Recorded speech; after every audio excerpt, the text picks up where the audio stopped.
Here is something that should stop you cold. 2 days before this war started, 2 days, the American and Iranian negotiating teams sat down in Geneva, Switzerland. The Omani foreign minister, who was mediating those talks, came out afterward and told CBS News that the two sides had made substantial progress and that a nuclear deal was within reach. Within reach. 2 days later, the bombs started falling. Operation Epic Fury launched. Supreme Leader Khamenei was killed. And 18 days later, we are still in a war with no ceasefire in sight. Oil is above $105 a barrel. 13 American service members are dead. Over 1,300 Iranians have been killed, and the Strait of Hormuz is still effectively closed to American and Allied shipping. Now here is the part that I cannot stop thinking about. On Saturday, March 14th, Trump told NBC News that Iran wants to make a deal, but the terms are not good enough yet. He said it like he was negotiating a real estate contract. He said it like he had all the leverage, all the time in the world, and nothing but patience. And then, within hours, Iran's own foreign minister went on CBS News and said something that flatly contradicted Trump's entire framing. He said, and these are his words, "We have never asked for a ceasefire. We have never asked even for negotiation. We are ready to defend ourselves as long as it takes." So now you have the President of the United States and the Foreign Minister of Iran giving two completely opposite accounts of whether there are even talks happening.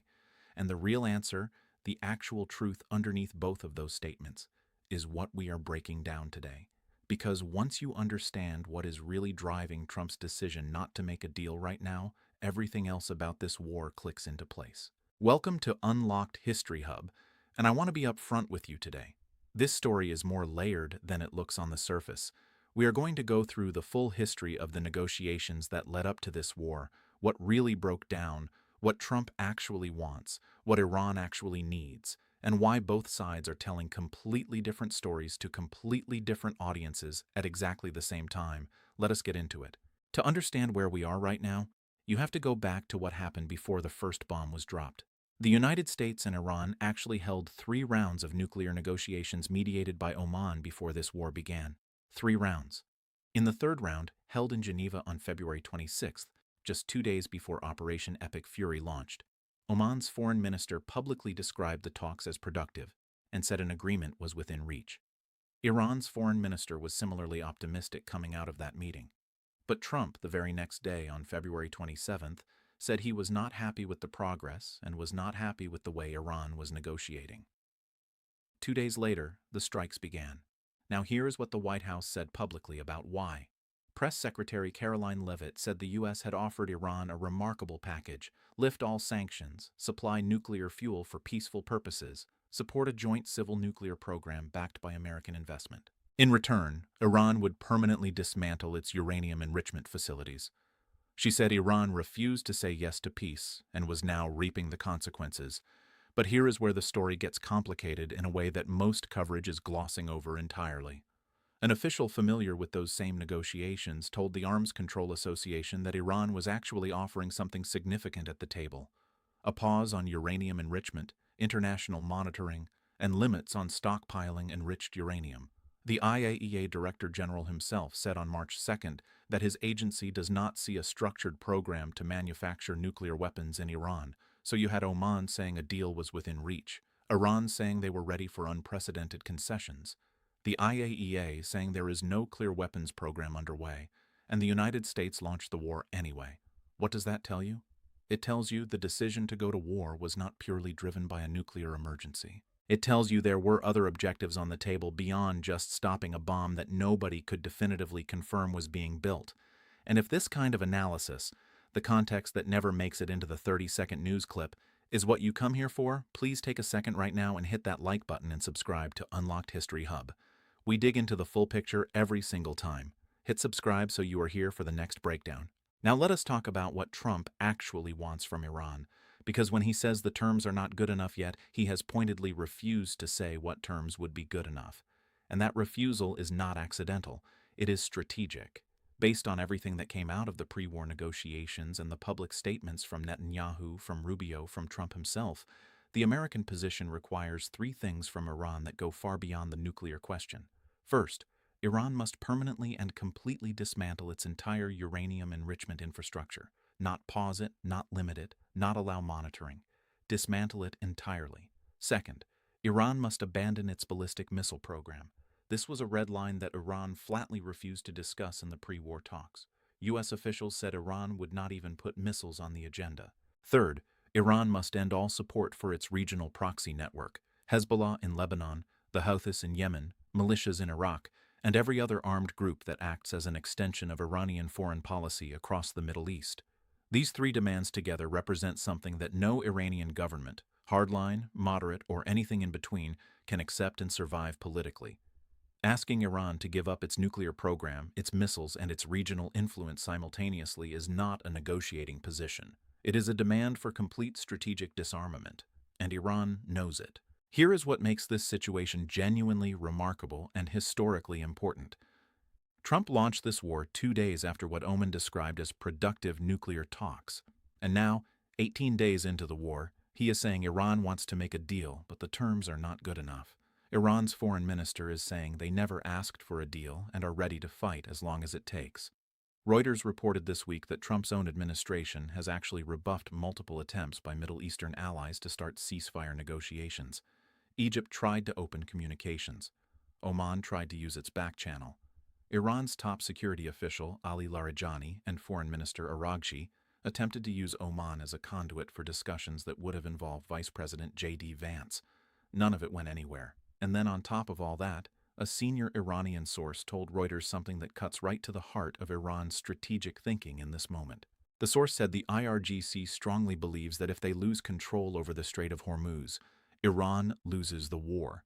Therefore, the IRGC will not accept any ceasefire talks, or any diplomatic efforts. Iran's political leaders, regardless of what they might privately prefer, will not engage in talks despite attempts by multiple countries to bring them to the table. The Strait is Iran's last real piece of leverage. They will not give it up to get to a negotiating table. They will only trade it for the war ending entirely. So now we have a situation where Trump says the terms are not good enough yet, and Iran says they are not even asking for negotiations. Both statements can actually be true at the same time, and that is the most alarming part of this whole picture. Trump is clearly applying military pressure and waiting for Iran to come to the table on terms that are favorable enough to declare a decisive American victory. Not just a ceasefire, but a visible, verifiable win he can point to before the 2026 midterms. Iran is simultaneously making sure that any appearance of asking for a deal does not exist publicly, because the moment the IRGC believes its leadership is negotiating under military pressure, the hardliners within the system will move to block it. So both sides are performing for their own domestic audiences, while the actual contact, if there is any, happens quietly through Oman, through Qatar, through channels that neither side will publicly acknowledge. What you are watching on television is theater. What matters is what is happening in the rooms nobody is allowed into. Now let us talk about the global cost of this performance, because while the two sides play their strategic games, real damage is piling up around the world. 13 American service members have been killed. Over 1,300 Iranians have been killed. 850 people are dead in Lebanon. 12 people have been killed in Israel from Iranian cluster munition attacks alone. 18 people have died in U.S.-aligned Gulf states. A school was struck in Iran, killing over 170 children according to reports, a number that generated international outrage and condemnation from human rights organizations. The United Arab Emirates has been struck by ballistic missiles and hundreds of drones. Bahrain has intercepted over 100 missiles and 200 drones in 18 days. Qatar intercepted ballistic missiles over its capital. An Italian military base in Kuwait was hit. The U.S. Embassy in Baghdad was attacked on its own compound. The State Department has now issued an emergency advisory for all American citizens to leave Iraq immediately. Flight schedules across the entire Gulf region have been shredded. Over 1,000 oil tankers are stranded. The International Energy Agency released more than 400 million barrels from global strategic reserves in the largest emergency release in history, and oil is still above $100 a barrel. The global economy is absorbing a shock that gets more expensive with every day this continues. And here is a dimension of this story that connects directly to the decision not to make a deal right now. Trump has publicly dismissed concerns about rising gas prices. He told NBC News he is not concerned about the impact on American consumers and promised prices will drop soon after the war ends. But inside his own administration, the picture is different. Some U.S. officials and Trump advisors have privately warned that surging gasoline prices could exact a high political price from the Republican Party in the 2026 midterms. The national average hit $3.66 on Saturday. It was $2.94 the day the war started. That is a 24% increase in 18 days. If this war runs another month, another 6 weeks, another 2 months, and conflicts almost always last longer than initial projections, that political pressure is going to become impossible to ignore. The deal Trump eventually makes will need to come before the economic pain becomes the defining story of his second term, and that is the clock he is actually watching, whether he admits it or not. Here is what the full picture looks like when you step back and take it all in. Trump launched a war 2 days after what mediators called productive nuclear talks. The stated goal was stopping Iran from getting a nuclear weapon. But the actual demands go far beyond nuclear. They include missiles and regional proxies that Iran views as existential to its security. Iran's foreign minister says they are ready to fight as long as it takes, while simultaneously their top officials attempted to open back-channel talks through Oman. Trump says the terms are not good enough, while his administration has actively rebuffed multiple mediation attempts from allied countries. Both sides are performing defiance for their domestic audiences, while the real question, at what price does this actually end, is being quietly calculated in rooms none of us can see. The economic clock is ticking. The interceptor stocks are depleting. The global cost is rising.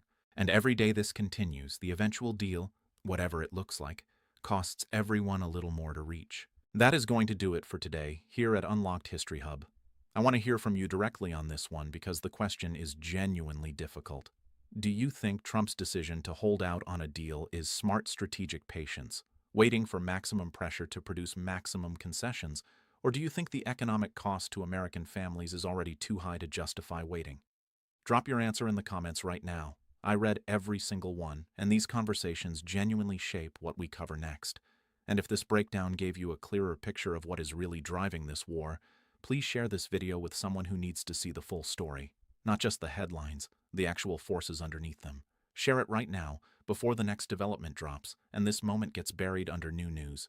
Stay sharp, stay curious, and we will see you in the next one right here at Unlocked History Hub.